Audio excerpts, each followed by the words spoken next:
Hello, class. This is Professor Joseph Holbrook again, coming to you in our second episode of Week 13. We are examining the history of Christianity in Florida International University in the fall of 2022. This is the introductory course for a 15-credit Certificate of Christian Studies. If you want to find out more about our certificate, please contact me and I can help you get signed up for it. You can sign up as a FIU student, but you don't have to be a student at FIU. If you're a member of the community and you simply want to take these courses and get a certificate in Christianity, you're more than welcome. I can help you do that. We are using a book by Alistair McGrath called The History of Christianity Introduction, and today we're picking up where we left off on Monday, talking about the theology of crisis. So one of the most important outcomes of this crisis of identity that came to Europe and Western civilization and Western Christianity at the conclusion of the Great War was a crisis of faith. There were a lot of questions about the nature of the church, about human nature, about the nature of Christianity, when you had this massive war, massively destructive, the most destructive war in all of history, fought between a number of Christian nations: Germany, Italy, Great Britain, France, the Soviet Union. I'm sorry, not the Soviet Union, Russia. Before the Soviet Union, it was still Eastern Orthodox or Russian Orthodox. This was a conundrum. How can the teachings of Christ, which have had such influence in European civilization, lead to such massive destruction? And so we had the rise of a theology of crisis, and the best known representative of this theology was Karl Barth, who was a Swiss Protestant theologian. He was a pastor at one time, and he studied theology in Germany, and he found himself disillusioned with the dominant approach to theology among liberal Protestants. How could a theology which was grounded in contemporary cultural norms ever presume to criticize such cultural norms? Asked Barth. So his approach to theology placed an emphasis on God's radical discontinuity with culture. And we have a picture of Barth here.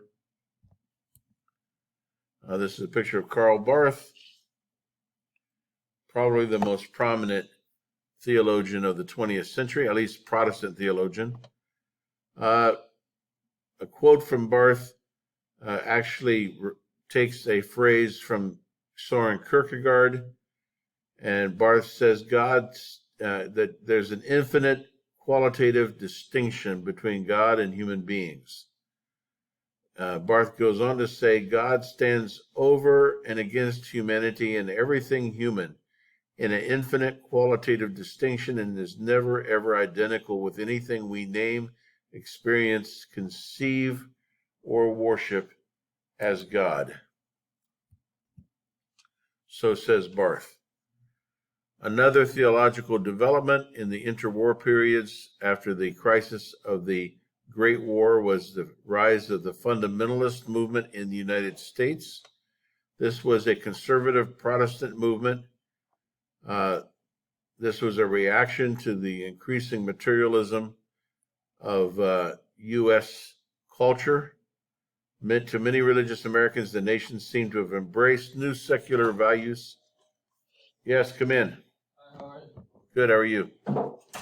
So continuing, this leads to the rise of a fundamentalist movement. This has come to be associated with Islam, Judaism, and Hinduism, but the original term fundamentalist comes from a series of 12 books that were issued in the 1910s by conservative evangelicals who were feeling defensive towards mainstream culture, and they issued these books. Hold on one second. This is the Fundamentals, a classic source book of foundational biblical truths Many of these truths, many of you may agree with, I would agree with, but the problem was not so much the orthodox positions, but the reactive and polemical tone of the growing fundamentalist movement. And so James Davison Hunter says fundamentalism is orthodoxy in confrontation with modernity. A siege mentality characterized the movement, the fundamentalist movement. Counter communities saw themselves as circling their wagons, defending their distinctive beliefs against an unbelieving and secular culture.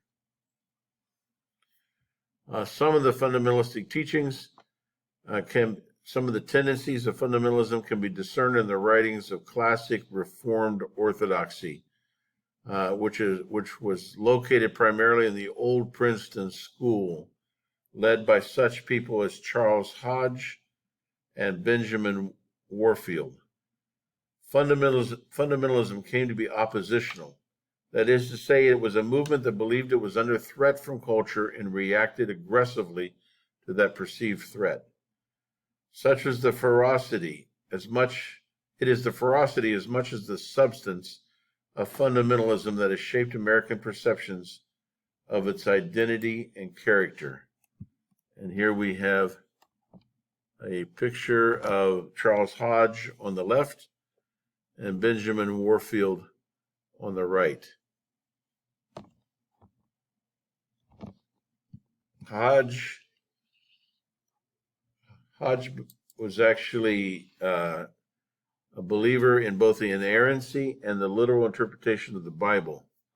Hodge supported the institution of slavery in its most abstract sense and said that it had support from certain passages of the Bible. He also owned slaves himself, but he condemned their mistreatment and made a distinction between slavery in the abstract and what he saw as the unjust Southern slave laws that deprived slaves of their right to an educational instruction, to marital and parental rights, and that subject them to insults and oppression.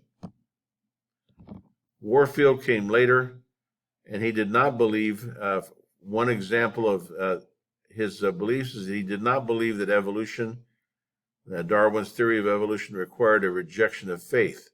In 1889, he wrote in the review The Life and Letters of Charles Darwin and included this statement: there have been many evolutionists who have been and remain theists and Christians. Warfield was a critic of revivalism and a strong proponent of biblical inspiration.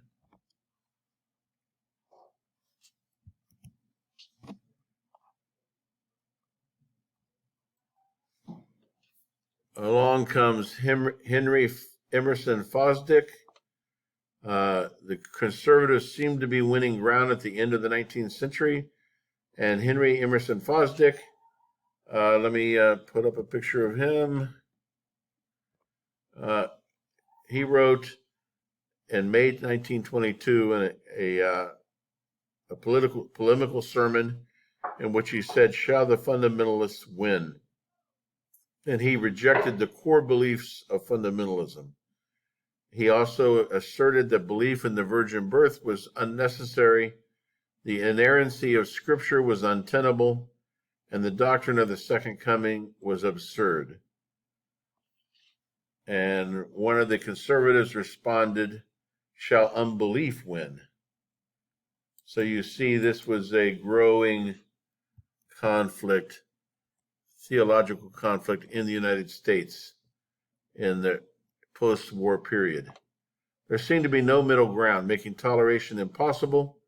There could be no compromise or way out of the situation. Presbyterians were forced to decide whether they were to use the categories of protagonists, unbelieving liberals, or reactionary fundamentalists. I guess polarization is not just a 21st century phenomenon. This was the early 19th century, 100 years ago. The Presbyterian Church was shattered. There were other options and saner voices, yet a highly politicized climate of opinion made it impossible for them to gain a hearing. Oppositionalism led to the issue being perceived in a highly simplistic terms within conservative Presbyterian circles. Either an unbelieving culture would win or victory would go to the gospel. There were no alternatives. So this led to a belief in the importance of separatism. Come out from among them and be ye separate. Conservatives soon discovered that there would seem to be little they could do to stop the influence of modernist thinkers, such as Fosdick, growing within their denominations. The slippery slope seemed inexorable.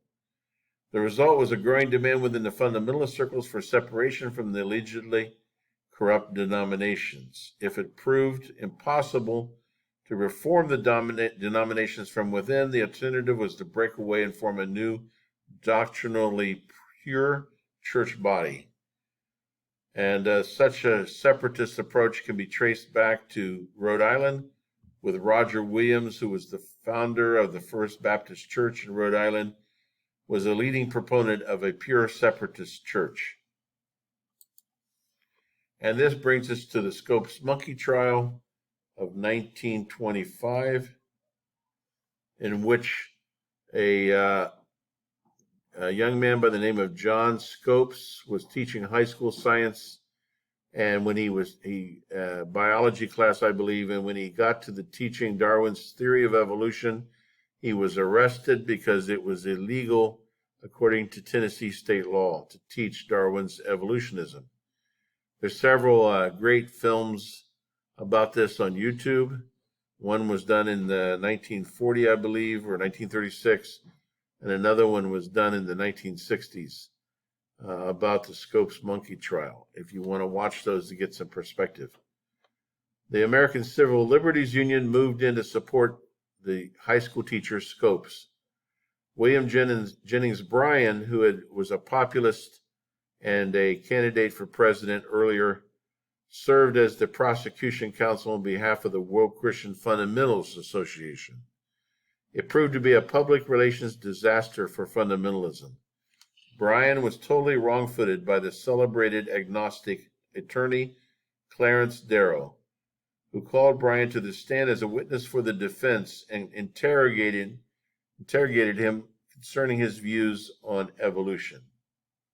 From that point on, fundamentalism became a cultural stereotype. It could not hope to win support among the educated and cultural elites within mainline Protestantism. The damage inflicted would never be undone. It was only with the emergence of a new form of evangelicalism after the Second World War, you can think of Billy Graham and the neo-evangelicals. The momentum and credibility were regained for conservative evangelicals and Protestants. And I think we will stop there and hopefully wrap up the third lecture on Friday about the Soviet Union. Actually, we already did the Soviet Union. We'll talk about the Cristero War in Mexico. We'll talk about Sigmund Freud and psychotherapy. We'll talk about the Spanish Civil War. And finally, we'll talk about the rise of Hitler and Nazism in Germany and the complicity of a large number of German Christians. Thank you so much for your time and attention as we continue our series, and I will wrap it up this Friday. Thank you very much. Bye.